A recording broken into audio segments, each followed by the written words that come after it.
A young billionaire comes across two homeless twin sisters who point toward an old amusement park.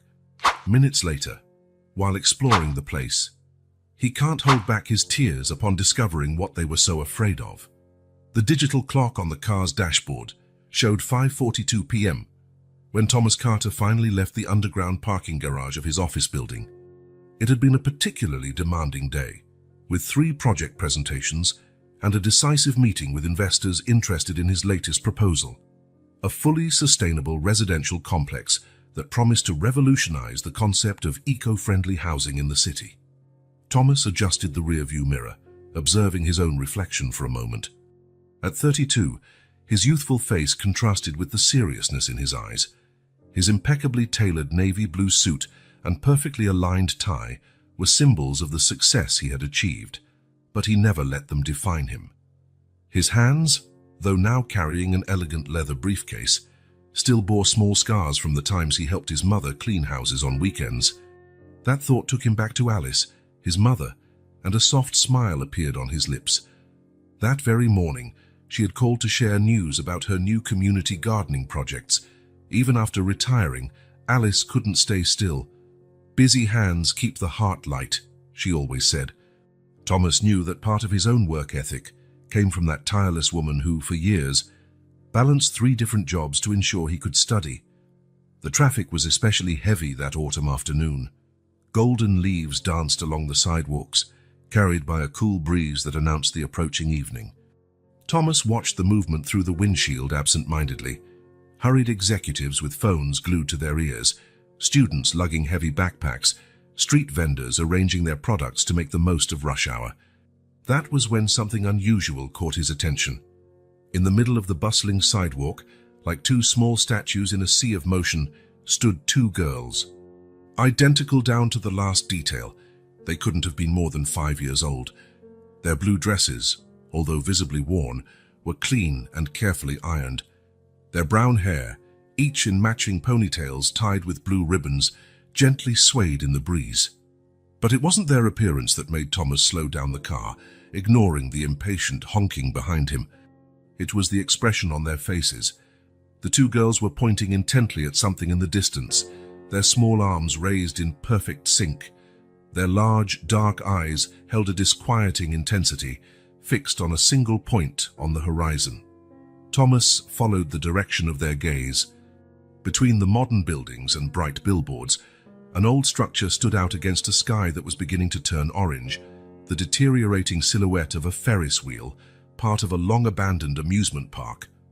The light turned red, giving Thomas a few moments to observe the scene more closely. The girls did not move, did not blink, did not react to the constant flow of people passing by. Some pedestrians threw curious glances their way, while others were completely oblivious to their presence. Their small fingers were tightly intertwined, as if each one feared losing the other's hand. Memories of his own childhood began to surface in Thomas's mind. He recalled the countless times he waited alone by the school door, long after classes ended, because his mother was stuck at one of her 3 jobs. He remembered the feeling of vulnerability, that silent fear of being forgotten, even though he knew his mother would always come for him. She always did. The light turned green, and the honking behind him intensified. Thomas glanced one more time at the girls through the rearview mirror. Something in their blank stares, in the way they clung to each other, stirred a restlessness in him that he couldn't ignore. Signaling, he maneuvered the car to the side of the road, ignoring the irritated looks from other drivers. He parked a few yards from the girls, his heart beating faster than usual.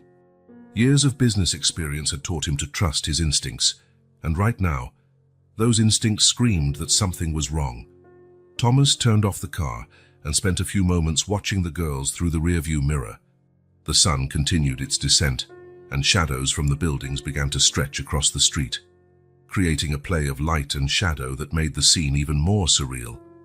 Making up his mind, he grabbed his phone and quickly checked the emergency numbers he might need. Years of dealing with contracts and negotiations had taught him always to be prepared. He straightened his tie, a nervous habit he had never managed to break, and got out of the car. The noise of the city hit him full force. Distant honking, fragmented conversations, the squeaking of buses at stops, music escaping from a nearby shop. But the girls remained in absolute silence, as if they existed in a bubble separate from the reality around them. Approaching carefully, Thomas could see more details. The dresses, though worn, showed signs of care. Small patches sewn with attention, stains that had been carefully removed. Their shoes, a pair of white sneakers now somewhat yellowed, were clean, though the soles were noticeably worn out. "Hello?" Thomas said softly, maintaining a respectful distance. "Are you okay? Are you waiting for someone?" The twins turned their heads toward him with a movement so perfectly in sync, it gave Thomas a chill. Their eyes, a deep brown that looked almost black in the evening light, met his.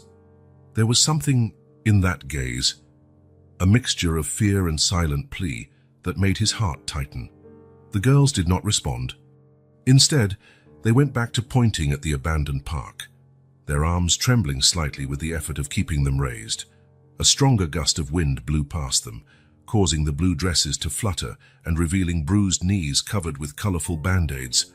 Thomas crouched down, getting on their level. "My name is Thomas," he tried again, his voice gentle. "Can I help you find your parents?" The mention of parents caused a visible reaction. The twin on the right, the one Thomas noticed had a small star-shaped patch on the pocket of her dress, tightened her grip on her sister's hand. Tears began to form in both girls' eyes, but they remained silent, their arms still insistently pointing toward the park. The sun was now lower on the horizon, and the city lights were starting to come on. The air had grown considerably colder, and Thomas noticed that the girls were shivering slightly in their thin dresses. Without thinking twice, he took off his jacket and offered it to them. To his surprise, they accepted the gesture, though without words. The twin on the left took the jacket with her free hand, and, in a practiced motion, covered herself and her sister without ever letting go of each other's hands. Thomas glanced at the busy street. People continued to pass by, some slowing down to look at the unusual sight, a businessman crouching before two little twins, but no one stopped to help. It was as if the entire city was trapped in its own bubble of indifference. In the distance, the abandoned Ferris wheel stood against the darkening sky, its rusted framework like twisted fingers pointing toward the first stars that began to appear. The wind had picked up, carrying with it the scent of distant rain. "Do you want to show me something over there?" Thomas asked, pointing to the park. For the first time, a flicker of something different passed through the girls' eyes, a mix of relief and fear. They nodded in unison, silent tears now streaming down their pale cheeks. Thomas found himself at a crossroads. The rational part of his brain, the same that had made him a successful businessman, told him to call the police immediately, but there was something deeper. Perhaps the part of him that still remembered what it felt like to be a vulnerable child, that stopped him from simply handing over the situation to the authorities. A distant rumble of thunder echoed through the city, as if underlining the gravity of the moment. Streetlights began switching on automatically, bathing the sidewalk in a yellowish glow that created long, distorted shadows. Thomas looked at the girls again. Under his oversized jacket, they looked even smaller and more fragile. Their eyes, though filled with tears, held on to that almost supernatural determination, still fixed on the distant park. The wind rose again, bringing with it a few drops of rain. People on the street began to hurry their steps, seeking shelter. But the twins remained still, as if nothing else mattered except for what they needed to show him. Thomas knew he was about to make a decision that could change many lives, including his own. Years of business had taught him that sometimes the greatest risks bring the greatest rewards. But this was different. It wasn't about contracts or projects. It was about two children clearly needing help, even if they couldn't or wouldn't put it into words. The rain began to fall harder now, creating circular patterns in the puddles forming on the asphalt. The city lights reflected off the water, creating an urban kaleidoscope of colors and movement. But amid that growing chaos, three figures remained still on the sidewalk. A man in his shirt sleeves and two tiny girls sharing an oversized jacket, brought together by a mystery that was only beginning to unfold. Thomas glanced one last time at his parked car, at his phone with emergency numbers still displayed. at the busy street where normal life continued uninterrupted. Then he turned his eyes back to the girls and made his choice. "All right," he said softly, standing up. "Let's go see what you want to show me." The twins looked up at him, and for the first time since he'd seen them, identical little smiles appeared on their faces. It was as if, after hours or maybe days of waiting, they had finally found someone who could help. The rain continued to fall, but none of the three seemed to mind. In the distance, the abandoned Ferris wheel stood silhouetted against the darkening sky, its rusted framework guarding secrets that the two little twins seemed determined to reveal. Thomas didn't know what he would find in that abandoned park, but something in his heart told him his life would never be the same after this night. His mother's words echoed in his mind. "Sometimes, my son, the greatest acts of love begin with a single act of courage." And so, under the steadily falling rain, three figures started their journey toward the abandoned amusement park. A man who had learned to trust his instincts, and two little girls who, in their silence, carried a story desperately waiting to be told. The rain had slowed to a light drizzle by the time they reached the rusty gates of the amusement park. Large metal letters, some missing, still spelled out "Magic Paradise" on a deteriorated archway above the entrance. The irony of the name did not escape Thomas, who watched the abandoned structures casting grotesque shadows under the fading evening light. The twins were still huddled under his jacket, but their steps had become more hesitant as they approached. Thomas noticed how their small bodies grew more tense with every yard closer they got, like birds about to take flight at the first sign of danger. The main gate was held shut by rusted chains, but the girls guided him to a side opening in the fence, well hidden behind overgrown bushes. The path looked well trodden, with trampled vegetation forming a narrow trail. Entering the park, Thomas felt as though they were crossing into another world. The contrast with the busy city they had left behind couldn't have been sharper. Here, silence was almost absolute, broken only by the occasional creak of rusted metal swaying in the wind and the distant cooing of pigeons sheltered in the taller structures. The Ferris wheel they had seen from the street looked even more impressive up close. Its empty cabins swayed gently in the breeze, some still bearing traces of their original colors under layers of rust and neglect. A nearby carousel stood frozen in a perpetual race, the once merry horses now appearing almost grotesque under the dim light. Thomas took it all in with the trained eye of an architect, noting how nature was slowly reclaiming the space. Vines climbed broken lampposts, small trees sprouted through cracks in the concrete, and moss covered much of the metal surfaces. At another time, he might have found the view fascinating from a professional perspective, but not today. Not with two frightened girls leading him through this maze of abandoned memories. The twins led him along a winding path between the rides. They passed a funhouse hall of mirrors with most of the glass broken, the shards glittering like dirty diamonds on the floor. A roller coaster loomed in the distance, its tracks carving impossible loops against the darkening sky like a slumbering metal serpent. It was when they reached a more secluded area of the park that Thomas began to notice the first signs of recent habitation. An old shooting gallery booth, its faded awning still partly intact, showed clear signs of having been converted into an improvised shelter. Thomas stopped, his heart tightening in his chest. "Is this where you live?" The twins nodded, still in their characteristic silence. Thomas approached the booth, noticing details that told a painful story. Old blankets carefully folded in a corner, some clothes hanging from improvised lines, empty food wrappers neatly stacked. There were also more disturbing signs, several empty liquor bottles scattered on the ground, some broken, and marks on the wooden walls that looked like they had been made by fists or objects thrown in anger. Amid those signs of chaos, Thomas noticed little touches that could only have come from the girls. A makeshift vase with wildflowers already wilting, childish drawings taped to the wall with worn-out tape, a tattered rag doll carefully placed on a wooden crate. Suddenly, a harsh voice shattered the silence like thunder. "You two in here. Where's my money?" The effect on the girls was instantaneous and devastating. Their small bodies began to shake violently, and they moved closer to Thomas as if he were a shield. For the first time since he'd found them, one of the girls made a sound, a small whimper of fear that broke his heart into 1,000 pieces. The sound of unsteady footsteps echoed among the abandoned structures, drawing nearer. Thomas could hear the clinking of empty bottles being kicked, accompanied by mumbling curses. "Where did you run off to, you worthless brats?" The voice was closer now, seething with drunken anger. "I told you not to come back without any money." Thomas felt the girls press even closer behind him. Instinctively, he positioned himself between them and the source of the noise, his body as tense as a coiled spring. Years of tough negotiations had taught him how to stay calm under pressure, but this was different. This was visceral. Then Robert appeared, staggering between two old booths. He was of medium height, but his bloodshot eyes and aggressive posture made him seem larger. His clothes were dirty and rumpled, and he was holding a half-empty bottle in one hand. For a moment, he looked confused at the sight of Thomas there. Then his eyes landed on the girls partially hidden behind the architect, and his expression morphed into a mask of fury.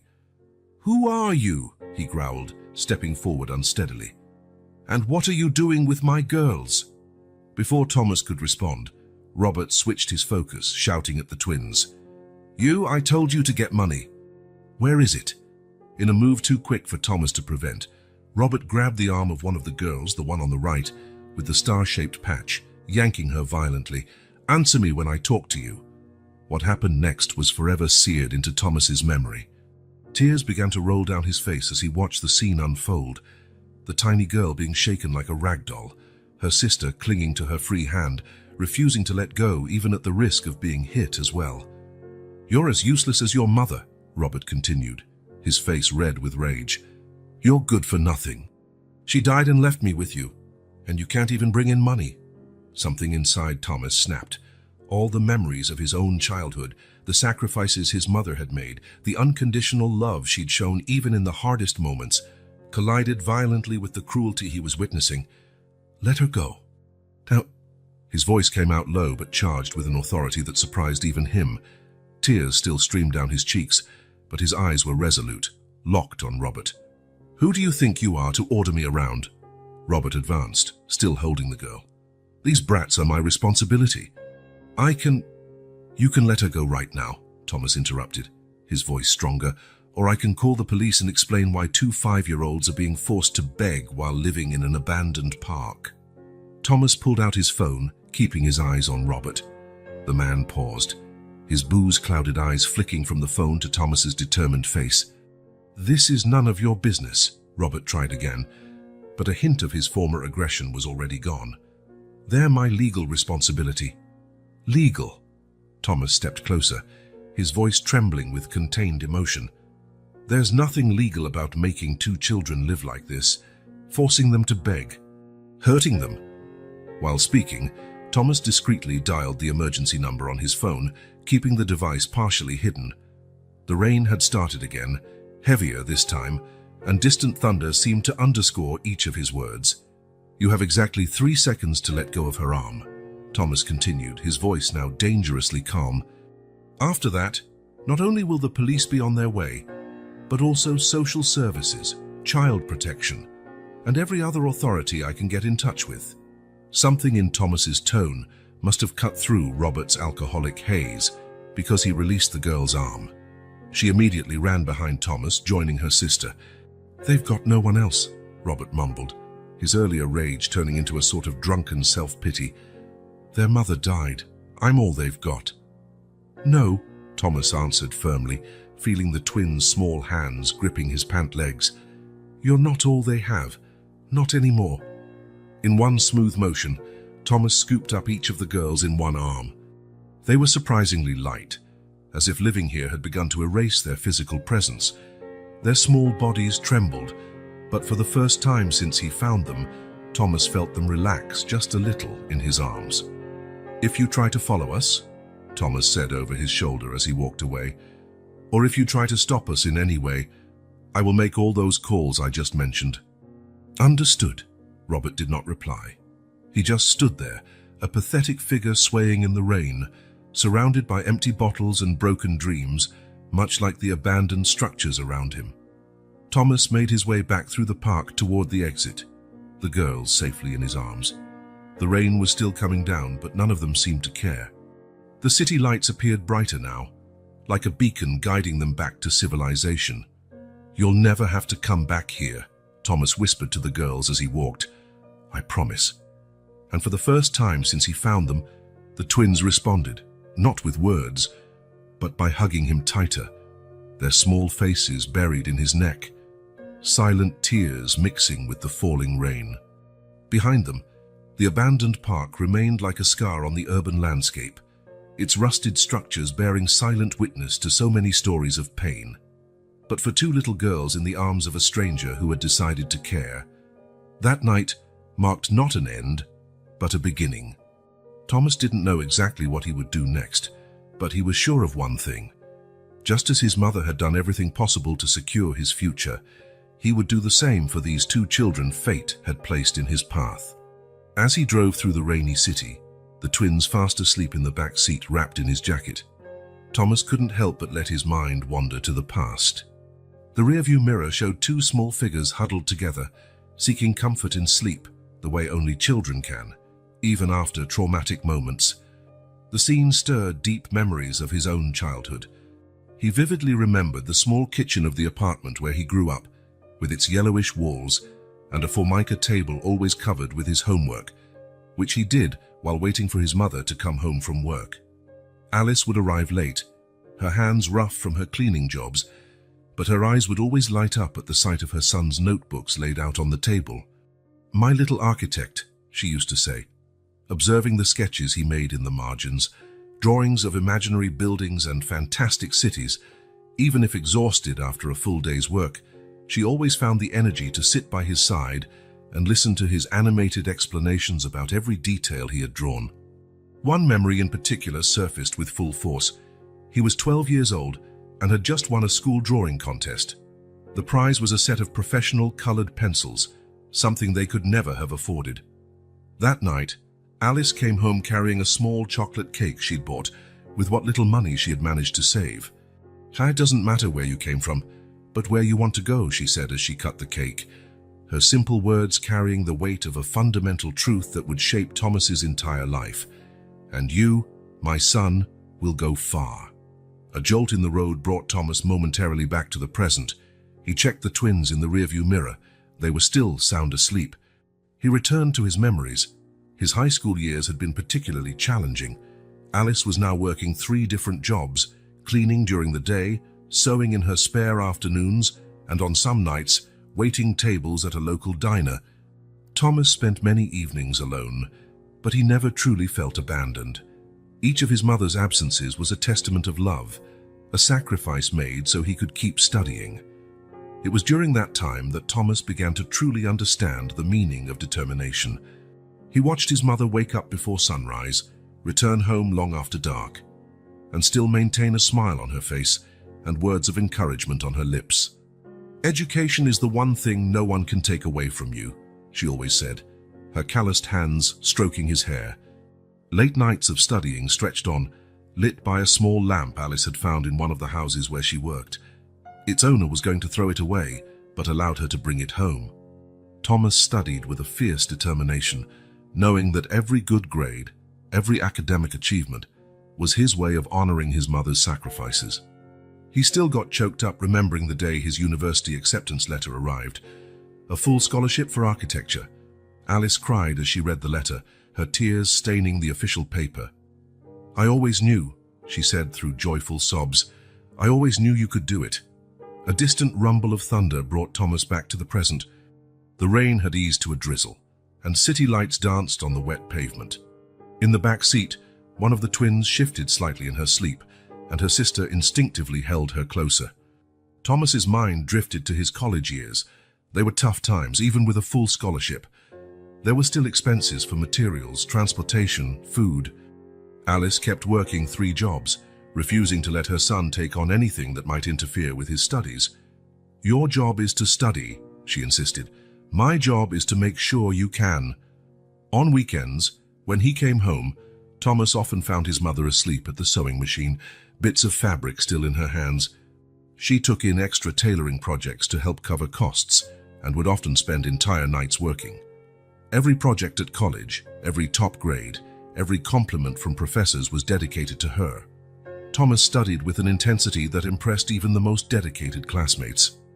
"You're lucky to have so much talent," they would say. But Thomas knew it wasn't luck. It was the result of the determination he had learned from his mother. Graduation was a triumph for both of them. Alice sat in the front row in a dress she had sewn herself for the occasion. Her eyes shone with tears of pride as Thomas received his diploma, announced as the top student in his class. Thomas glanced again at the back seat through the rearview mirror. The twins slept peacefully, their small hands still intertwined, even in slumber. His heart tightened at the thought of everything they had already been through: the loss of their mother, the cruelty of their stepfather, life in the abandoned park. He remembered the first years after graduation, when he began his career. Alice finally allowed herself to cut back on work, sticking to just one cleaning job during the day. Even so, she still did small sewing projects for fun, though Thomas knew it was her way of keeping an emergency fund. His first major architecture project was a sustainable residential complex. On the day of its unveiling, Alice was there, proud yet discreet, watching her son present the project to investors and community officials. Later, when they were alone, she held his hands and said with tears in her eyes, "You've come so far, my son, but most importantly, you've never forgotten where you came from." And she was right. Every professional accomplishment, every new successful project, every step in his ascending career was tempered by the memory of his humble roots and the sacrifices that had made it all possible. Now, driving through the city with two little orphans in the back seat, Thomas understood more than ever the transformational power of love and unconditional support. His mother had been his guiding light, his anchor, his greatest supporter. As he looked again at the twins through the mirror, Thomas felt a certainty growing in his heart. He would be for them what his mother had been for him. It doesn't matter where you came from, but where you want to go. Alice's words echoed in his mind as he made the decision that would change not only his life, but theirs forever. Picking up his phone, Thomas dialed a number he knew by heart. After 2 rings, a familiar, comforting voice answered. "Son, is something wrong?" "Mom," Thomas replied, his voice thick with emotion. "I need your help, and I need you to make that special hot chocolate of yours. I'm bringing 2 very special people for you to meet." In the back seat, the twins kept sleeping, unaware of the conversation that would shape their future. The rain had fully stopped now, and the first stars were starting to appear in the night sky like tiny beacons of hope, guiding the way to a new beginning. The shopping center was still open when Thomas parked his car. The place's bright lights were a stark contrast to the dark, rainy night they had left behind. In the back seat, the twins woke from their brief nap, blinking in confusion at the sudden brightness. "We're going to buy some things for you," Thomas said gently, watching them through the mirror.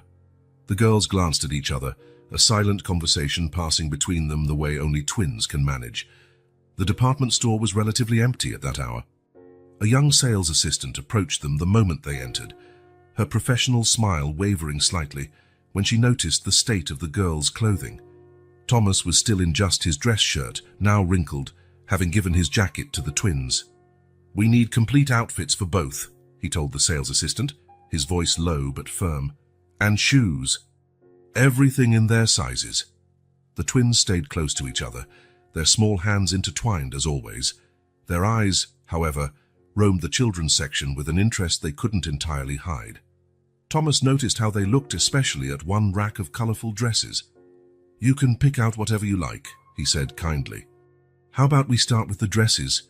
Emma, the twin Thomas now identified as the one with the star-shaped patch on her old dress, was the first to step hesitantly toward the clothes. Her free hand lightly touched a pale pink dress with small embroidered flowers. "Do you like this one?" Thomas asked. Emma nodded shyly. "And you, Sarah? Is there one you like?" Sarah looked at her sister as if seeking permission, then pointed at a very similar dress in light blue. Thomas smiled, taking both dresses. "We'll need more than just one," he said. "How about we pick out several?"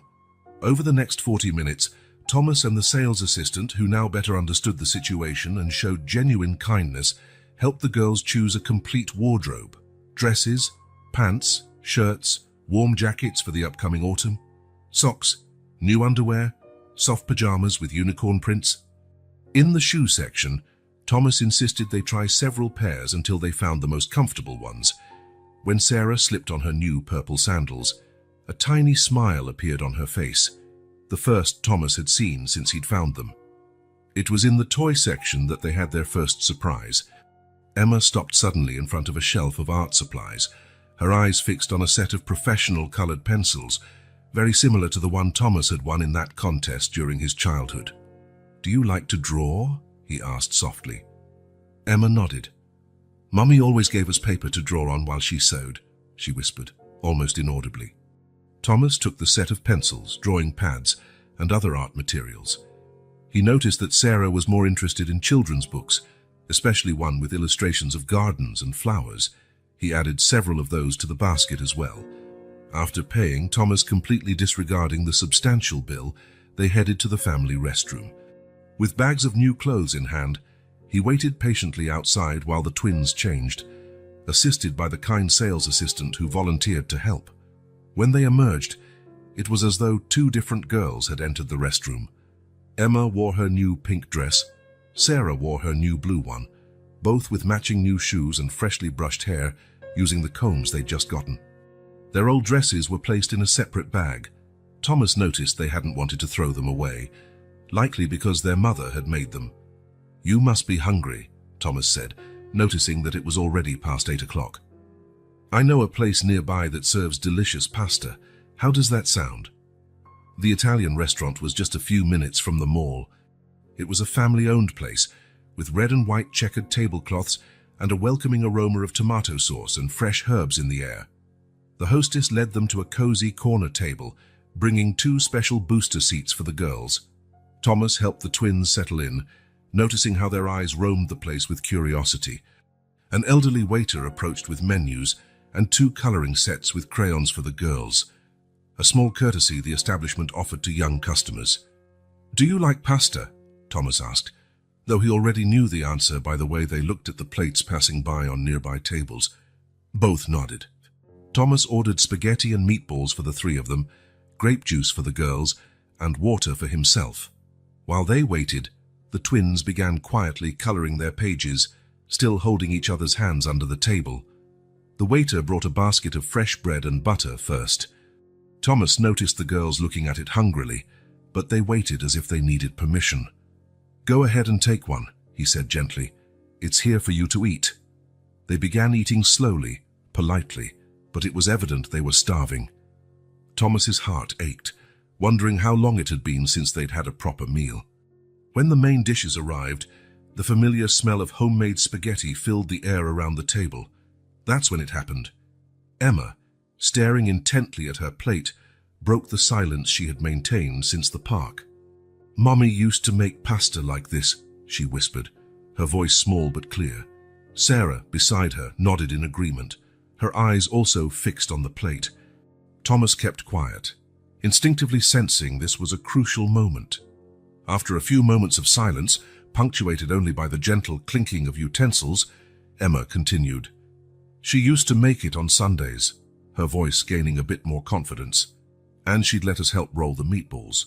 She would sing while she cooked," Sarah added softly, speaking for the first time. "She was always singing." Thomas listened closely, his own plate forgotten as the girls, between bites of pasta and sips of juice, began sharing fragments of their memories. "Our house was really small," Sarah continued, her eyes distant as though seeing something beyond the restaurant walls. "But it was nice. Mommy used to plant flowers in the window, roses and daisies. And sunflowers," Emma said. "They were her favorites." The girls told him about Marie, their mother, a talented seamstress who worked at home so she could take care of them. They described how she turned scraps of fabric into beautiful dresses, how she always found time to read them bedtime stories, how she kept the house cheerful despite having so little. "She got sick really fast," Emma said, her voice trembling slightly. "At first she only coughed a little, then—" Robert was already drinking before Sarah continued when her sister couldn't finish. "But after Mommy, after she—" Her voice faltered. He sold everything, Emma added, silent tears rolling down her cheeks. Mommy's sewing machine, all the fabrics, everything. Thomas listened to every word, his heart breaking while his mind took in every detail. He noticed how the girls referred to their mother in the present tense when talking about happy memories, but couldn't quite manage it when discussing her death, a wound still too fresh to fully process. "You're both very brave," he said softly when they paused, "and I'm sure your mother is very proud of you." The twins looked at him with large, tear-filled eyes. For a moment, no one spoke. The restaurant buzzed on around them, but at their small corner table, time seemed to stand still. "You know," Thomas went on gently, "my mom sewed when I was little, too. Not beautiful dresses like your mum, but she did small repairs to help with expenses. She always said each stitch was sewn with love." The girls looked at him with renewed interest, as if this small connection to his own story had formed a bridge of understanding. "Would you like to meet her?" Thomas asked. "My mum. She makes a special hot chocolate that's just magical." For the first time that night, a genuine smile, though small, appeared on both girls' faces. They exchanged one of their silent twin glances, then looked back at Thomas and nodded. As they finished their dinner, Thomas watched the twins with a mixture of emotions. In a few hours, these two small girls had gone from mysterious figures on a sidewalk to real children with a story of love and loss that broke his heart. But he also saw in them a surprising strength, a survival instinct that reminded him of his own mother. Watching them finish their plates of pasta, now occasionally whispering to each other, Thomas made a silent promise not just to them, but to Marie's memory. These girls would have a chance at a better life, a chance to be children again, a chance to grow like the sunflowers their mother had so adored. The waiter brought dessert, 2 chocolate sundaes the girls shared, their faces lighting up with each spoonful. For Thomas, that simple moment symbolized the start of something new, the first step in a long journey of healing and fresh beginnings. Morning light had barely begun to seep through the office windows when Thomas arrived. He had left the twins sleeping at his house, under Alice's watchful care. She hadn't hesitated for a moment to welcome the girls when he showed up on her doorstep the night before. Sitting at his spacious desk overlooking the city, Thomas opened his laptop. The screen reflected his tired face. He hadn't slept much, his mind constantly replaying the previous day's events and all the implications of what he was about to do. His first search was about children's rights. Articles, laws, regulations, and legal procedures filled his screen. Each new piece of information raised more questions, more complexities. Thomas began making meticulous notes in his black hardcover notebook, the same he used for his most important projects. His assistant, Maria, walked in with coffee, pausing in surprise to see him there so early. "I need you to cancel my morning meetings," he said, not taking his eyes off the screen. "And please, schedule an appointment with Dr. Anderson, our corporate attorney, as soon as possible." Maria nodded, noting the child welfare documents on the screen. She had worked with Thomas long enough to recognize when something important was happening, and she was discreet enough not to ask unnecessary questions. By 9 o'clock, his phone rang. It was Alice. "The girls just finished breakfast," she said, her voice calm but emotional. "Emma helped make pancakes. Sarah is still very quiet, but her eyes lit up when I showed her my garden." Thomas smiled, recalling what the twins had said about their mother's sunflowers. "How did they sleep, Mom?" "Together, of course. Even though we have 2 bedrooms ready for them, they wouldn't separate. They slept holding hands." Alice paused. "Son, they had nightmares during the night. They cried, calling for their mother." Thomas closed his eyes, his heart aching. "I figured that might happen." "Thomas," Alice continued, her voice more serious now, "what are you planning to do?" It was the question he had been asking himself since the night before. His morning research made it clear that the situation was complex. Without a legal connection to the girls, his options were limited. "I'm not sure yet, Mom, but I can't just ignore this. I wouldn't expect you to," Alice interrupted kindly. "You've always had a heart bigger than the world, even back when it was just us who needed help." She paused. "You know, over the years, I've helped several families I met while cleaning. Some situations looked impossible at first, but there's always a way if you act with love and determination. Thomas smiled, remembering how many times his mother had come home with stories of families she'd helped, with food, clothes, or simply a sympathetic ear. What do you suggest, Mom? First, we need to understand their legal situation. Was that man, Robert, legally married to their mother? Does he have any documents for the girls? We have to know what we're up against. Thomas jotted down quick notes. His mother, even without formal legal training, had an intuitive grasp of practical matters from years of assisting people in tough spots. Then, she continued, we need to think about their immediate well-being. Trauma doesn't wait for bureaucracy, son. They need to feel safe, loved, protected. Everything else can be sorted out over time. How are they right now? Drawing in the garden.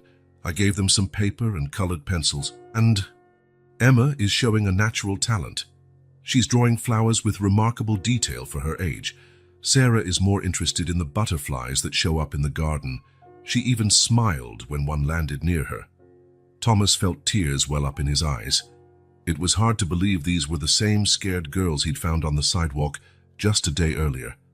Mom, he said after a moment of silence, what if I tried to get custody of them? The silence on the other end lasted only a few seconds but felt like an eternity. Are you sure, son? That's a huge responsibility. I'm not sure of anything, Mom. I just know I can't leave them behind. Alice sighed, but Thomas could hear the smile in her voice. Then let's do this right. I'll call Clara. Clara was a social worker Alice had met years ago while cleaning at the Department of Social Services. They had stayed in touch, and Clara had helped with several situations Alice had encountered over the years. She still works there. Yes, and she's in a higher position now. She can guide us on the first steps. Thomas took more notes. His notebook now had pages full of information, contacts, ideas. Next to the phone numbers and legal citations were small sketches, designs of a child's bedroom, ideas for a play space. Son, Alice brought his attention back again. There's something else we need to consider. What's that? The girls. They need to be heard in this decision. They're small, yes, but they've already experienced too much not to have a voice in their own future. Thomas nodded, even though he knew she couldn't see him. You're right. Absolutely right. Come have lunch with us today. Bring the information you've gathered, and Thomas... Yes, I'm proud of you, so proud. After hanging up, Thomas returned his attention to the computer screen with renewed energy. He opened his architectural design program and began working on a new project, renovating his apartment to accommodate 2 young residents. The following hours were a whirlwind of activity. Dr. Anderson, his attorney, arrived around 11 a.m. with a folder full of documents on custody rights and legal procedures. Maria came in and out of the office, bringing more coffee and helping to organize the growing amount of information. Near noon, Thomas received a text message from his mother with a photo attached, Emma and Sarah in the garden, each holding a small pot with newly planted sunflower seeds that Alice had helped them sow. Their faces didn't show full smiles yet, but there was a softness in their expressions that hadn't been there the day before. That was when Thomas became absolutely certain of his decision. It wouldn't be easy. The documents scattered across his desk were proof of how complicated it would get. There would be legal obstacles, bureaucratic hurdles, emotional challenges. But looking at the photo of the girls with their sunflower seedlings, he knew it would be worth it. He put his papers in a folder, closed his laptop, and grabbed his keys. In the elevator on the way to the parking lot, he began a mental list. They would need new beds, school supplies, maybe even a bigger home with a yard where the girls could plant their own flowers. His phone buzzed with another text from Alice. Emma just asked if you're coming back for lunch. Say it's the first time she's asked a direct question. Thomas smiled as he got into his car. Yes, the road ahead would be long and complicated, but every small step forward, every timid smile, every whispered question would be a victory. And with his mother's support, guidance from professionals like Clara, and above all his own unwavering determination, he knew they would find a way. After all, as his mother always said, it doesn't matter where you come from, but where you want to go. And Thomas wanted to go to a place where two little girls could be children once more, could grow up surrounded by love and safety, could plant sunflowers and dream of bright futures. Driving toward his mother's house, Thomas thought of Marie, the girl's mother. Wherever she was, he hoped she could see that her daughters had found people willing to carry on her legacy of love. And as the midday sun bathed the city in golden light, Thomas silently promised her daughters would have the chance to flourish, just like the sunflowers she cherished so much. Morning was still veiled in mist when Thomas parked his car near the old amusement park. Dew coated the metal surfaces of its rusted structures, giving the place an almost ethereal atmosphere. On his back seat rested a brown leather folder containing neatly organized documents, the result of an entire night's work with Clara, the social worker. His plan was simple: enter, retrieve the girl's personal belongings, and leave. Emma had mentioned, through stifled tears, a special photo album their mother had made, hidden in a shoebox under some blankets. Thomas couldn't let those precious memories be lost. The sound of breaking glass slashed through the morning silence. Thomas hurried his steps, heart racing. When he reached the old booth that served as shelter, what he saw made his blood run cold. Robert, in a state of drunken rage, was systematically destroying the place. "Where are my girls?" he shouted, kicking a pile of blankets. "What did you do with them?" Shards of glass covered the floor, remnants of broken bottles mixed with pieces of what looked like a mirror. Robert had a cut on his hand that was bleeding, but he seemed oblivious, consumed by anger. Thomas stood in the entrance of the booth, his calm presence a stark contrast to the chaos inside. "They're safe, Robert. That's all that matters." Robert spun at the sound of his voice, swaying slightly. His bloodshot eyes locked onto Thomas with difficulty. "You," he roared, "you took them from me. You had no right." "Right," Thomas kept his voice controlled, but there was a hardness to it now. "What right did you have to force two children to beg, to make them live like this?" As he spoke, his eyes swept around the booth. Amid the wreckage, he could see signs of the girls' lives. Drawings taped to the walls, now partly torn, a rag doll lying in a corner, little clothes folded neatly on a crate, touches of order amid the chaos, most likely put there by the girls. Robert stumbled a few unsteady steps forward. "You know nothing. Nothing. You weren't here when Marie died, when everything fell apart." "No, I wasn't," Thomas agreed, standing his ground. "But I know Marie would never have wanted this for her daughters." Mentioning Marie seemed to strike something deep in Robert. He stopped, swaying. "You have no right to talk about her," he muttered, his voice cracking. "You never knew her." "No, I didn't." Thomas took a cautious step forward. "But I know Emma and Sarah. I know the fear in their eyes when they hear footsteps. I know how they flinch at every loud noise. And that's not the legacy a mother leaves for her children."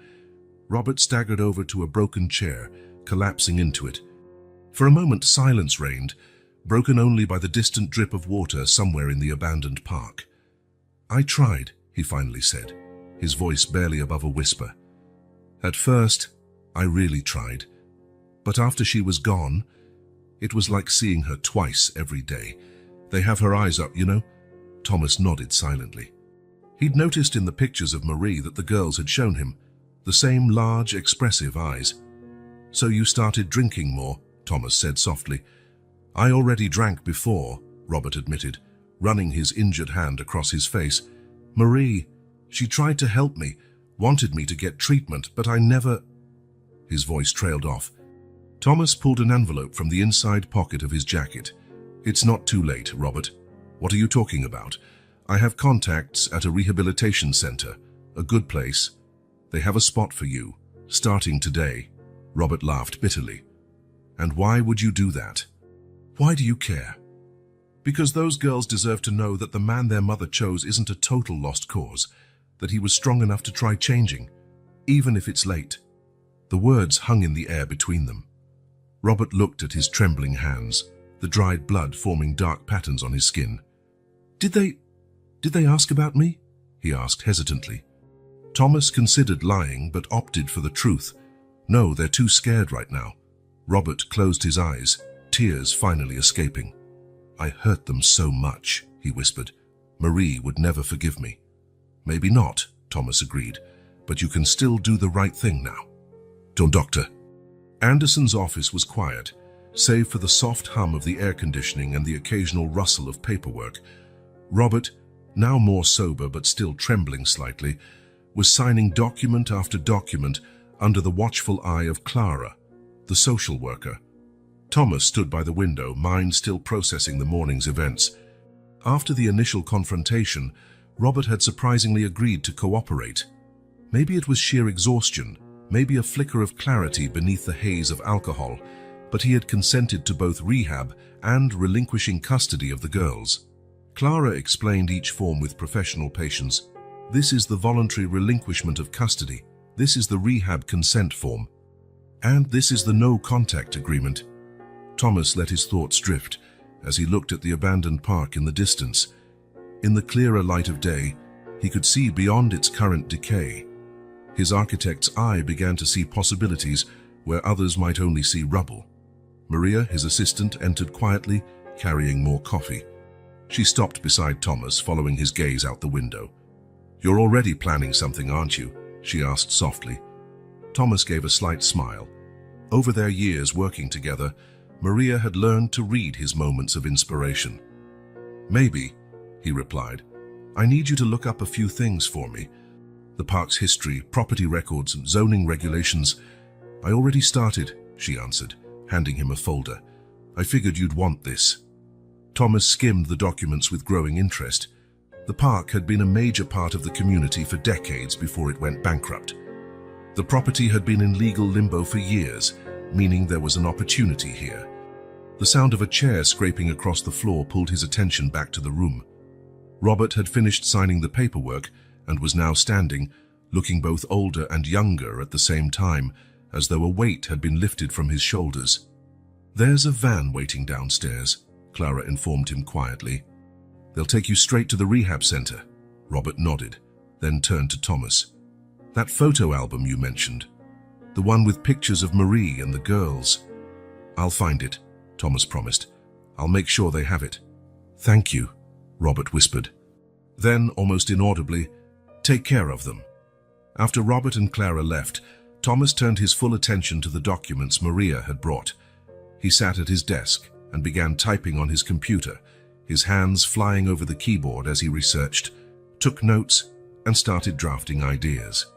The next few weeks were a whirlwind of activity. Thomas divided his time between managing the legal processes related to the twins and developing his new project, transforming the abandoned park. The Sunflower Community Center, as he named it in his preliminary plans, would be more than just another addition to his portfolio. It would be a complete metamorphosis, from abandonment to hope, from decay to renewal. In his office, the walls were now covered with blueprints and sketches. The old Ferris wheel would be restored as the centerpiece, a symbol of transformation. Around it, new spaces would take shape: educational areas, art studios, community gardens, safe and modern recreational zones. "Investors are interested," Maria reported in one of many meetings, "especially after hearing about the social component of the project." Thomas nodded, reviewing the financials on his screen once more. The project would be expensive, but feasible. His reputation in the market and his professional connections proved invaluable. At home, the changes were just as significant. With combined efforts from Thomas and Alice, the twins began to open up. Emma spent hours drawing in her new art corner. Thomas had set it up in one of the bedrooms. Sarah had fallen in love with the garden, spending time with Alice learning about different flowers. The legal process progressed, with Clara keeping everything on track. Authorities were surprisingly cooperative, especially after witnessing the girls' transformation in just a few weeks of proper care. "They're flourishing," Clara remarked during one of her regular visits. "It's remarkable to see the difference." Thomas knew she was right. The twins still had rough patches, occasional nightmares, sudden moments of fear, painful memories surfacing at unexpected times, but there was also laughter now, genuine smiles, moments of pure joy that came more and more frequently. One afternoon, while working on more details for the community center project, Thomas heard laughter coming from the garden. Through his home office window, he saw Emma and Sarah helping Alice plant another row of sunflowers. "They'll grow all the way to the sky," Emma exclaimed, her small hands carefully covering the seeds with soil. "Like the ones in the new park?" Sarah asked, referring to the project drawings Thomas had shown them. "Even taller," Alice promised, smiling at her granddaughters by affection. Thomas watched the scene with a heart full of gratitude. On his desk, the Sunflower Community Center plans depicted a vision for the future, a place where other children could find hope and opportunities. Next to it sat a recent photo of the twins, Emma proudly displaying one of her drawings, Sarah holding a sunflower seedling. And among his papers, carefully kept, was the photo album he'd recovered from the park. A treasure trove of memories the girls could now revisit without fear. The sound of more laughter drew his gaze back to the garden. The girls were now running on the grass, chasing a butterfly, their hair shimmering in the late afternoon sun. It was hard to believe they were the same frightened children he had found on that sidewalk, silently pointing at an abandoned park. "Thomas," Emma called Han, spotting him at the window. "Come see. Our sunflowers are sprouting already," he smiled, standing up from his desk. The plans could wait a while. Now it was time to see some sunflowers growing, both in the garden and in the form of the two little sunflowers fate had put on his path, proving that life can flourish even in the most unlikely places. Takameli that late afternoon sunlight bathed the construction site in golden tones as Thomas made his daily inspection of the progress. The old amusement park was steadily transforming. Rusted structures were giving way to new foundations, and the once derelict Ferris wheel now stood surrounded by scaffolding, awaiting its restoration. At the center of the grounds, a large display panel showed images of the finished project alongside historical photos of the park in its heyday. Thomas had made sure to include a special section titled Our Inspiration, featuring photos of Marie with the twins, capturing happy moments before everything fell apart. It was his way of honoring her memory in the project. "Excuse me," a soft female voice pulled him out of his thoughts. "Could you tell me who's in charge of this project?" Thomas turned to find a woman in her early 30s, wearing simple yet elegant clothes that suggested a long journey. Her brown hair was pulled back in a messy bun, and something in her large, expressive eyes felt strangely familiar. "I'm in charge," he replied. "Thomas Carter. Can I help you?" The woman didn't answer immediately. Her gaze was fixed on the display panel, specifically on the photos of Marie. Tears began welling up as she slowly approached the images. "Marie," she whispered, gently touching one of the photos with her fingertips. Thomas felt his heart race, realization dawning. "You knew her?" The woman turned to him, tears now streaming down her face. "She was my sister. I'm Sophie. Sophie Lambert." The world seemed to pause for a moment.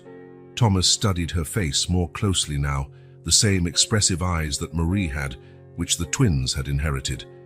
The same delicate shape of the face. "Please," Sophie went on, her voice shaky with emotion. "The girls, Emma and Sarah, they're fine," Thomas quickly reassured her, guiding her to a nearby bench. "They're safe." Sophie collapsed onto the bench, sobbing quietly. "I've looked for so long. I was in New Zealand when it happened. I was doing volunteer work in remote areas, barely any communication. By the time I found out about Marie," she opened her travel bag and pulled out a worn envelope stuffed with newspaper clippings and documents. "I tried every official channel, but Robert had changed addresses. No one knew where they were. I came back as soon as I could, but it took months to get all the permissions and visas sorted out." Thomas listened attentively as Sophie recounted her story, how she and Marie had grown up close after losing their parents at a young age. How Sophie had always been the adventurous one, traveling the world doing humanitarian work, while Marie had settled down, dreaming of opening her own sewing shop one day. "The last pictures she sent me were these," Sophie said, opening a small album. The girls had just turned 5. She was so proud of the dresses she'd made for them. Thomas looked at the photos.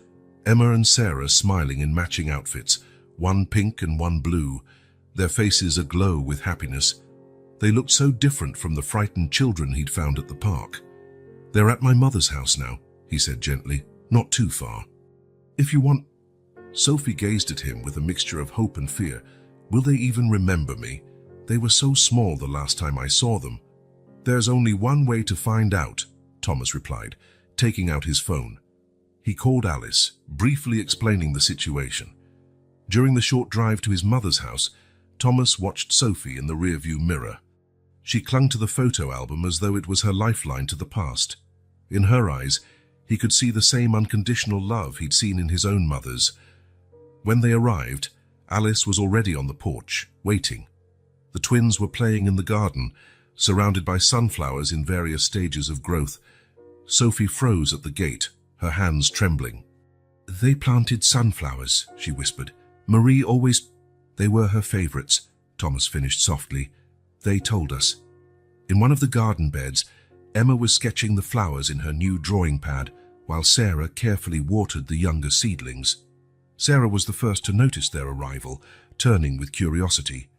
Her little watering can fell onto the grass when her eyes locked on Sophie.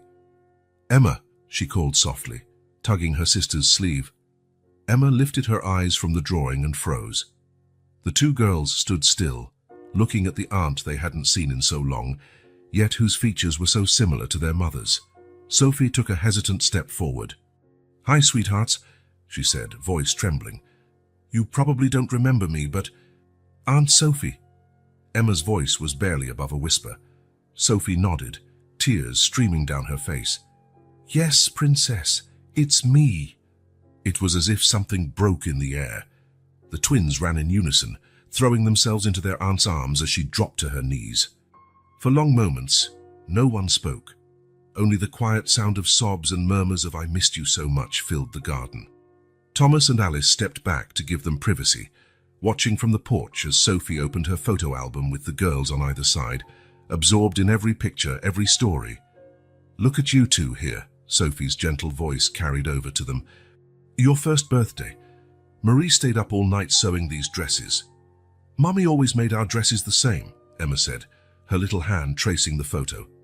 "But in different colors," Sarah added, "so people could tell us apart. Just like she did for us when we were little," Sophie smiled through her tears. "She always said twins are like flowers in the same garden, alike but unique." The stories continued flowing as the sun went down. Sophie recounted her and Marie's childhood, how her sister had always been the artist of the family, how happy she was to find out she was expecting twins. Thomas watched the girls soak in each word, each memory.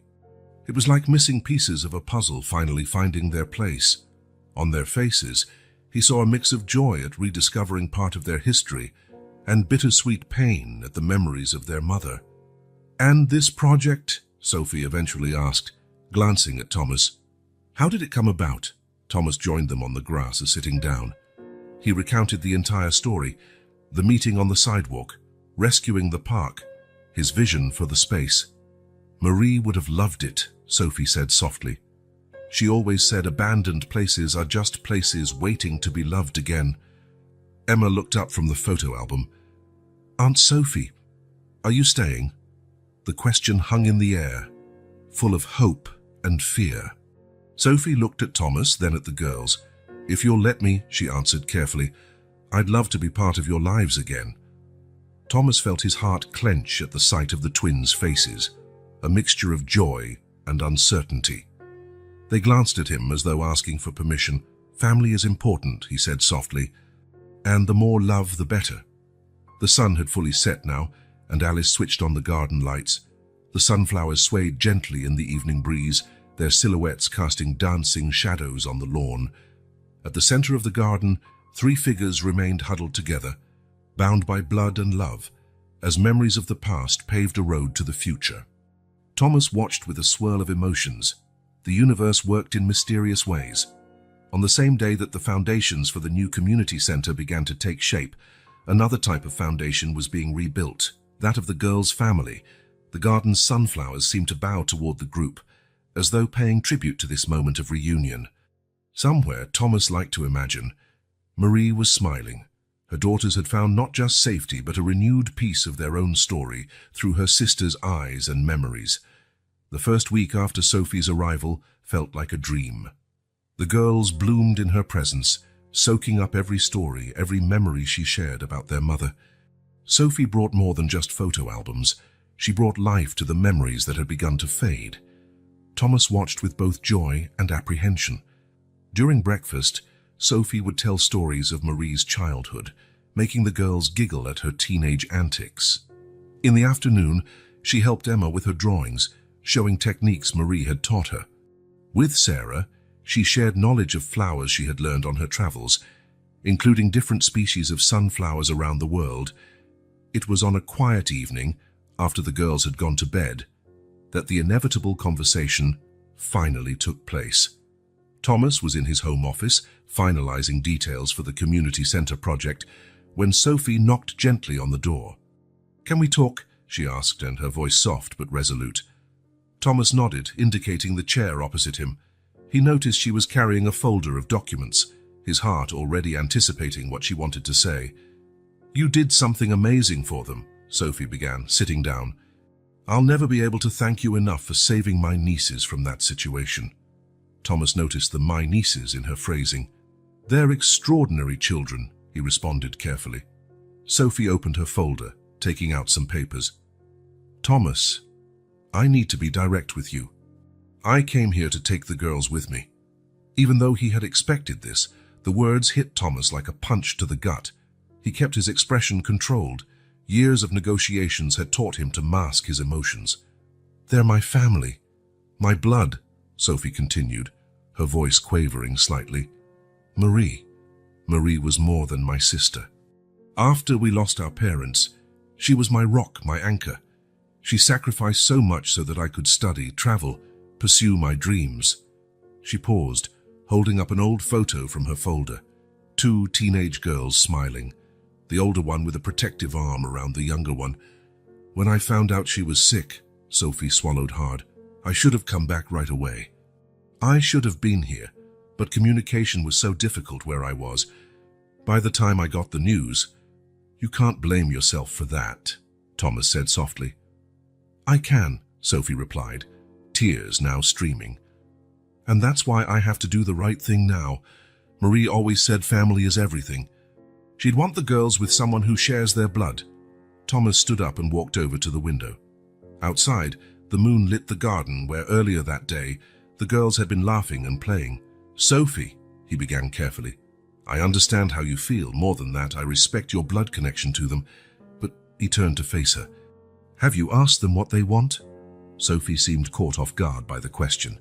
"They're too young to—" "They've been through things no child ever should," Thomas gently interrupted. "They lost their mother, were mistreated by their stepfather, lived in terrible conditions, and now, finally, they're starting to feel safe again. Which is exactly why they need family." "They already have a family," Thomas countered, his voice firm yet kind. "Not by blood, but by heart. My mother has become the grandmother they never had. This has become their home. They have routine, stability, security." Sophie also stood, meeting Thomas's gaze head-on. "You think I can't give them that? That's not what I'm saying. I know you love them. I know you'd do anything for them, but—" He hesitated. "Where do you live right now?" Sophie looked away. "I don't have a fixed place yet, but I can find one. And your job? Your humanitarian travels? I can change my life for them, like Marie changed hers for you," Thomas asked quietly. The question struck Sophie like an arrow. She swayed slightly, sinking back into her chair. "That's not fair," she whispered. "No, it's not," Thomas agreed, sitting next to her.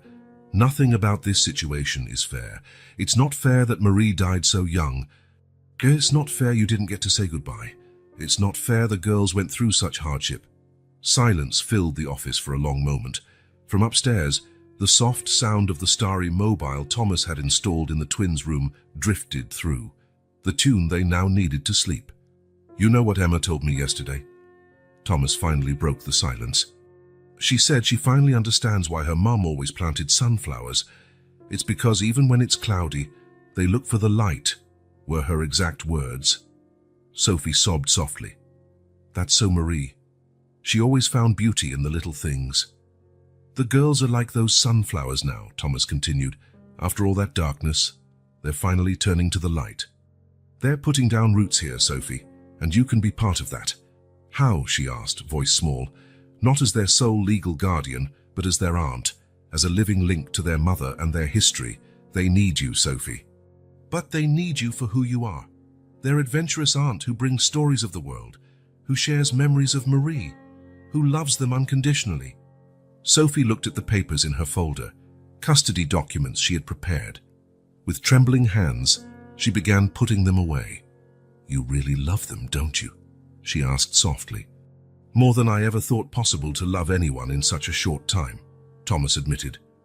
At that moment, a small noise at the door drew their attention. Emma and Sarah stood there in matching pajamas, looking at them with sleepy eyes. We had a nightmare, Emma explained quietly. Thomas and Sophie exchanged a glance. Wordlessly, they both opened their arms when the girls ran to them, Emma to Thomas, Sarah to Sophie. Want to hear a story your mum used to tell me when I had nightmares? Sophie asked gently. The twins nodded, settling onto the sofa in the office. Thomas got up to give them space, but 4 small hands pulled him back.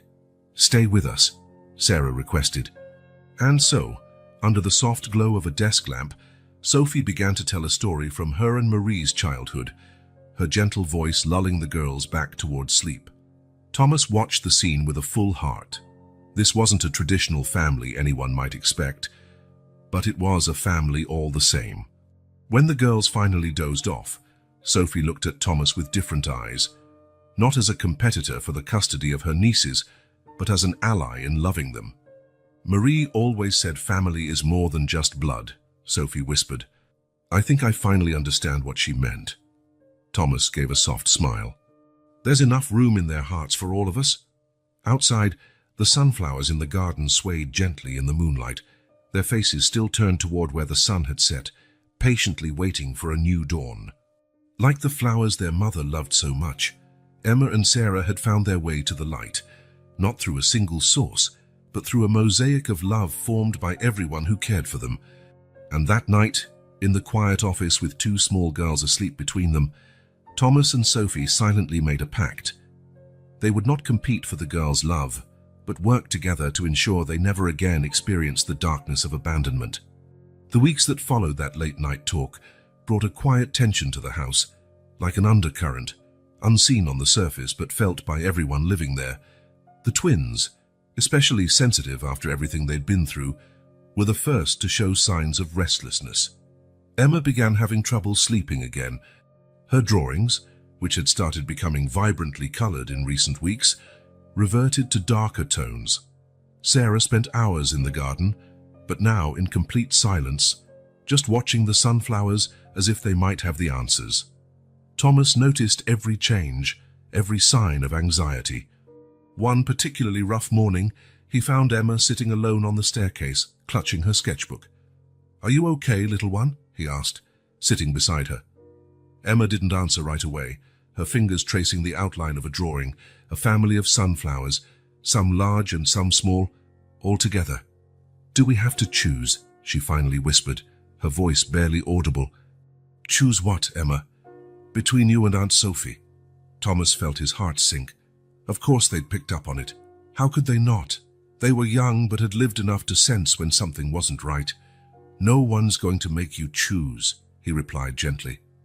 You don't need to worry about that. But the worry was there, evident in how the girls now hesitated before showing affection, as if afraid of hurting someone's feelings. Thomas caught them whispering to each other, and then abruptly stopping when an adult approached. Sophie also noticed. She remained present, bringing stories and memories of Marie. But Thomas could see the hurt in her eyes when the girls withdrew, unsure how to act. One afternoon, while Sophie and Sarah were planting more sunflower seeds, Thomas found himself thinking about his own mother. She'd always said that sometimes true love meant giving up what we want for the good of those we love. Alice, with her trademark wisdom, was the first to put into words what everyone felt. They're slipping away again, she said one night, after the girls were in bed. Not the same way as before, But they are. The fear of losing, of having to choose, it's eating them up. Thomas knew she was right. The twins had started sleeping even more closely than before, as if afraid someone might tear them apart in the night.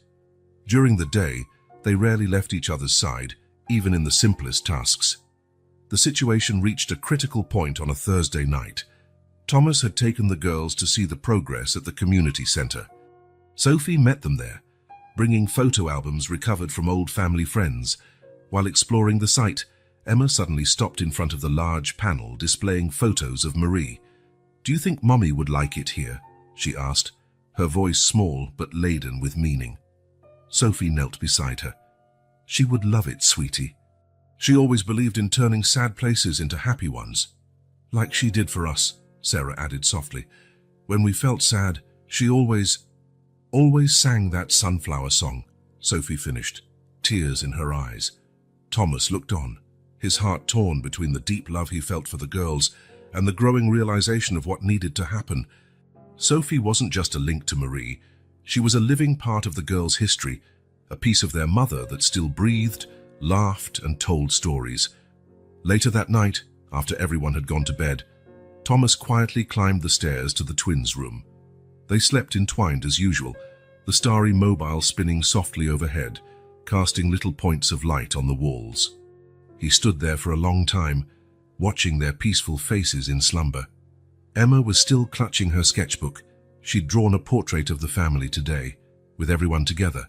Herself, Sarah, Thomas, Sophie, Alice, and at the center, a large sunflower that Thomas suspected represented Marie. That was when the decision crystallized in his heart. It wouldn't be easy. Perhaps it would be one of the hardest things he had ever done. But sometimes, love demands exactly that, doing what's right, not what's easy. Silently, he left their room and went to his office. He turned on his computer and began drafting a new document. The words came slowly, each one weighing on his heart, but he knew this was the right path. "Shared custody agreement," he typed at the top of the page. He worked through the night, outlining a plan that would allow the girls to have both him and Sophie in their lives, structured and stable. Sophie would take primary custody. The blood tie and the memories of Marie were too precious to ignore. But he would remain their legal guardian as well, ensuring that the girls never had to choose, never had to feel like they were losing someone again. Dawn was breaking by the time he finished. Out the office window, he could see the garden sunflowers starting to turn toward the light of a new day. As always, they knew just where to look, even after the darkest night. Thomas picked up his phone and typed a message to Sophie. "Can we talk? I have a proposal that might work for all of us." The answer came almost immediately. "I couldn't sleep either. I'll be there in 15 minutes. While waiting, Thomas went upstairs again to the twins' room. They were still sound asleep, their small faces soft in the morning light. Emma's sketchbook had slipped onto the floor, and he picked it up gently. The family drawing was now more visible, everyone holding hands, smiling faces, the large sunflower in the center shining like a sun. This is how it should be, Thomas thought. Not a competition for love, but a collaboration. Not a choice between two options, but the joining of everyone who loved these girls. "You both deserve all the love in the world," he whispered to the sleeping twins. "And that's exactly what you're going to have." Outside, the first rays of sun began to gild the garden's sunflowers. A new day was dawning, and with it, the promise of a fresh start, not just for Emma and Sarah, but for all of them. Thomas gently closed the bedroom door and went down to wait for Sophie. In his heart, he knew he'd done the right thing. Because sometimes, the greatest act of love isn't holding on tight, but opening your hands enough to let more love in. The doorbell's chime signaled Sophie's arrival. It was time to transform a potential battle into an alliance. Time to show the girls that love, like the sunflowers their mother had cherished, can grow in every direction, as long as there's enough light to help it blossom. The morning of the Sunflower Community Center's grand opening dawned flawlessly, as though the very sky wanted to celebrate the occasion. The sun shone gently through a few scattered clouds, and a soft breeze made the sunflowers in the front garden sway in a natural dance. Thomas stood in his temporary office inside the center, straightening his tie while watching the final preparations through the window. The transformation of the place was stunning. Where once there were abandoned structures and painful memories, there now rose a vibrant space of hope and possibility. The old Ferris wheel, fully restored, gleamed under the morning sun, its cabins painted in cheerful shades of yellow and orange. All around it, new buildings blended with preserved elements of the former park, creating a unique fusion of past and present. A gentle knock on the door pulled him back to reality. It was Alice, already dressed for the ceremony, her eyes shining with motherly pride. "The girls are almost ready," she said, entering. "Sophie's helping with the last touches on their dresses." Thomas smiled, recalling how the twins had insisted on wearing specially made dresses for the day, one in soft pink, one in pale blue, each with small sunflowers embroidered along the hem. Sophie had found one of Marie's old sewing machines in storage and, after restoring it, had used it to create the dresses exactly as her sister would have done. "How are they doing?" he asked, his voice betraying some anxiety about the announcement he planned to make later. "Excited, nervous, a bit of everything," Alice replied, adjusting his tie. "Just like you." Thomas nodded. The past few weeks had been intense, wrapping up both the community center details and finalizing the shared custody arrangements. Every decision, every signed paper had been taken with one goal in mind: ensuring the best possible future for Emma and Sarah. Outside, the first guests were arriving. The mayor, project investors, representatives of local organizations, families from the community, all eager to see the new space that promised to revitalize the neighborhood. Thomas headed downstairs to welcome them, pausing occasionally to admire parts of the project that were now complete. The children's library with bright shelves and cozy cushions, the art studio with huge windows for natural light, the community garden with raised beds for children to learn about growing plants. He was showing the sewing workshop area, a special tribute to Marie, when he heard familiar voices. Emma and Sarah were descending the main staircase, hands clasped, their new dresses swaying elegantly. Sophie followed, radiant in a seafoam green dress that highlighted her resemblance to her late sister. The girls halted upon seeing Thomas, identical smiles lighting up their faces. There were no shadows of fear in their eyes anymore, no traces of the anxiety of the past weeks. There was only love, pure, simple, multiplied. "Did you see the sunflowers?" Emma asked excitedly, running up to him.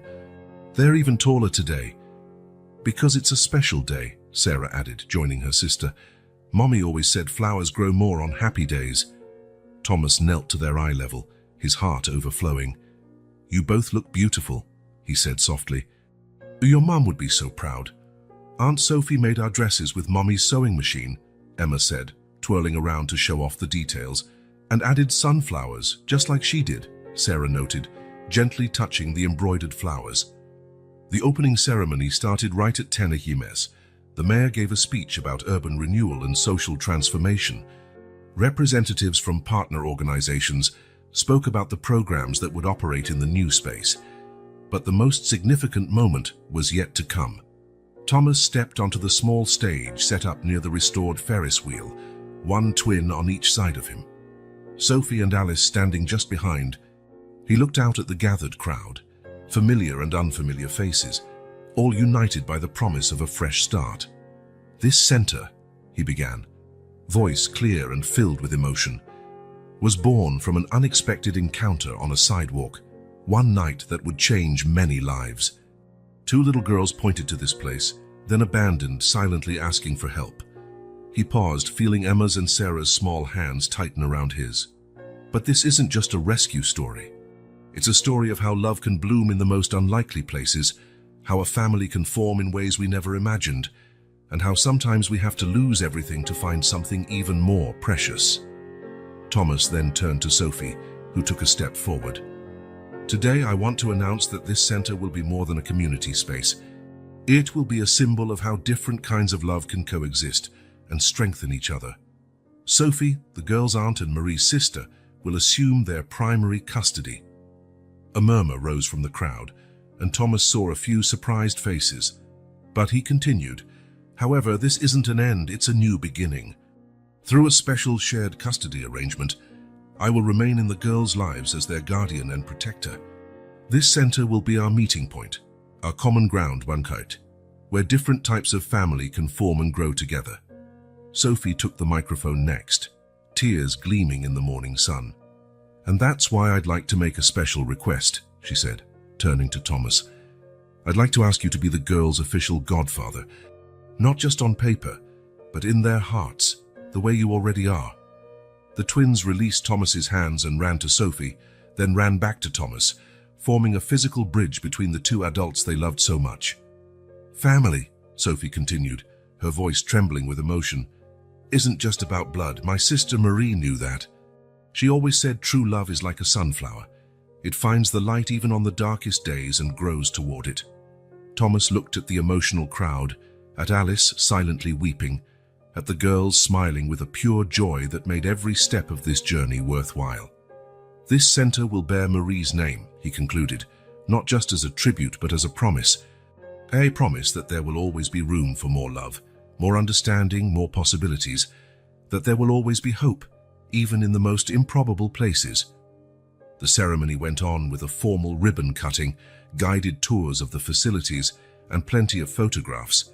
But the most meaningful moment came afterward, when most guests had gone. Thomas and Sophie, Alice and the girls gathered in the sunflower garden. Emma had made a special drawing for the occasion of the whole family under a sky filled with sunflowers. Sarah had prepared small pots with sunflower seedlings for everyone to take home. You know what Mommy always said about sunflowers? Emma asked as she helped hand out the pots. What, sweetie? Sophie asked softly. That they're like a family. Even if they grow in different places, they always turn toward the same light. Thomas looked around at his unconventional family in the garden. Alice with her boundless maternal love, Sophie with her precious stories and memories, the twins with their incredible capacity to love and forgive, and felt his heart overflow. The late afternoon sun drenched the garden in a golden glow, making the sunflowers shine like tiny suns. Somewhere, Thomas liked to think, Marie was smiling. Her daughters had not only found safety, but they had expanded the love she had planted in their hearts. That encounter on the sidewalk, on a night that now felt so long ago, hadn't just been about saving two little girls. It was about rediscovering the true meaning of family, about learning that love doesn't divide, it multiplies, and about realizing that sometimes life's greatest gifts come disguised as challenges. And there, in that sunflower garden, surrounded by different types of love woven together in unexpected yet perfect ways, Thomas finally understood there isn't just one path to happiness, one shape of family, one way to love. Like the sunflowers Marie had cherished, love finds its own way toward the light, sometimes winding through difficult paths, sometimes blooming in improbable places, but always, inevitably, reaching toward the warmth and hope of a new dawn.